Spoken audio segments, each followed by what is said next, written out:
ఏంటమ్మా?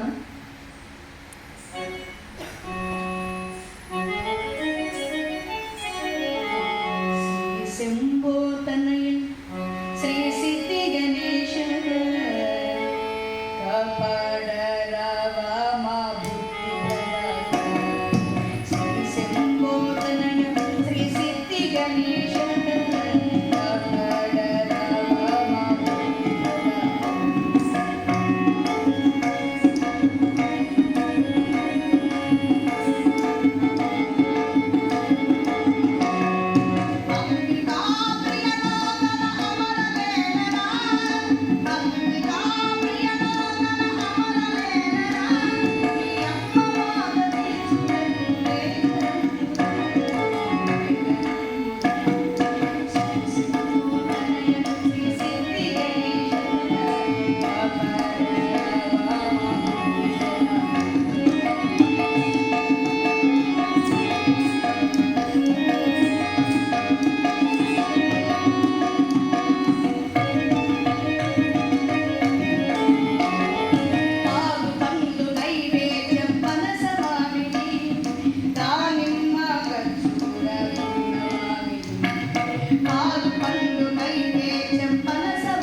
తక్షణమే వెళ్ళి ఆత్మలింగాన్ని ఎలాగైనా రావణాసురుడి చెర నుండి విడిపిస్తాను అని చెప్పగా ఈయన నాగభూషణ గారి మాట మేరకు కూడా విఘ్నేశ్వర స్వామి గొల్లవాడి వేషం గోవుల మేపుతూ అలా సముద్ర తీరం వెంబడి అలా బయలుదేరి వస్తూ ఉన్నాడు.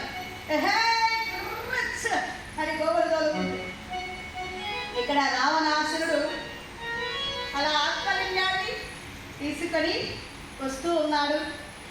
మరి సంధ్యావందనం అర్పించాలి, సాయంత్ర సమయం అయింది, అది రాజుల యొక్క లక్షణం కాబట్టి ఈ ఆత్మలింగాన్ని కింద పెడితే భూదేవి ఆకర్షిస్తుంది. ఎవరున్నారు ఇక్కడ, ఎవరి దగ్గర ఇవ్వాలా అని చూస్తూ ఉన్నాడు. ఆ సమయంలో విఘ్నేశ్వరుడు వచ్చాడు. నాయన బాలక, ఏమిటి, ఎవరు మీరు?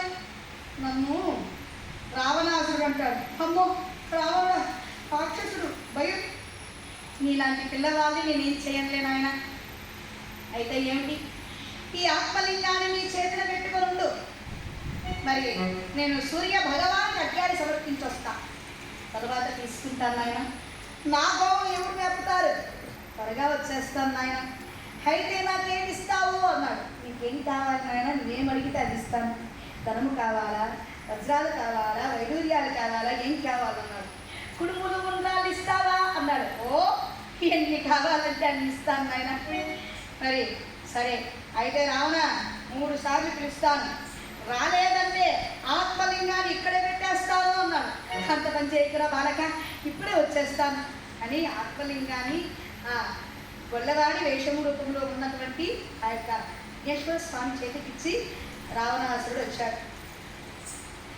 సప్తా సరధ మరోడము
కింద పెట్టేశాడు. ఎంత పని చేశావు నా మూర్ఖుడా అని ఆ పిల్లవాడిని పట్టుకొని బాగా పీకు వచ్చి 4 బాటలు మారాడు. అమ్మో హైలో ఉన్నాడు. పరిగెత్తుకుంటూ వచ్చేశాడు. నారదమహర్షుల వారు ఏమయ్యా వినాయక, కురుములు ఉండాలి బాగా దక్కాయి. ఓ ఈ పక్క కురుములు ఉండాలి. బయలుదేరి వచ్చేశాడు. ఎంతెంతో పెకలిస్తున్నాడు ఆత్మలింగాన్ని. పెకలించడం సాధ్యం కాదు. ఈశా